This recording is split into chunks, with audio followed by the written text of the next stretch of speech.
Corneille est un des membres fondateurs du groupe Cobra en 1948, après la Seconde Guerre mondiale. C'est un jeune peintre néerlandais qui prend part à ce groupe d'artistes et de poètes qui veulent transformer la peinture, trouver un nouveau langage et explorer une nouvelle forme de liberté artistique.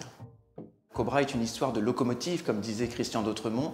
Eh bien, c'est en fait la volonté de dépasser les frontières des pays, mais aussi dépasser les frontières artistiques, les frontières des disciplines, les frontières des cultures, les frontières des époques, pour trouver un élan collectif et une nouvelle forme de création artistique.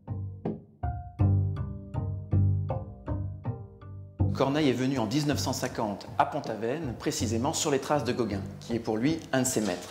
Et il est très attaché au village de Pont-Aven parce qu'il aime l'atmosphère du village breton qui lui rappelle la Hollande.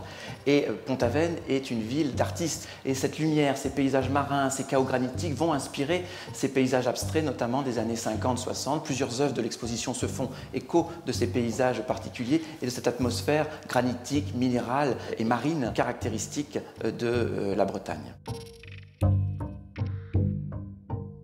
Corneille s'inscrit dans le sillage de Gauguin parce qu'il est en quelque sorte l'héritier de Gauguin. Et Gauguin a dit « Je ne suis pas ridicule parce que je suis un enfant et un sauvage ». Et ça, cette formule plaît beaucoup à Corneille, parce que Corneille, avec ses amis de Cobra, veut revenir à l'enfance de l'art, veut peindre comme un enfant pour retrouver cette liberté originelle. Et là, véritablement, il y a un lien entre les couleurs pures de Gauguin et les couleurs flamboyantes, le cri de couleur et de liberté que les artistes de Cobra et Corneille font retentir après la Seconde Guerre mondiale.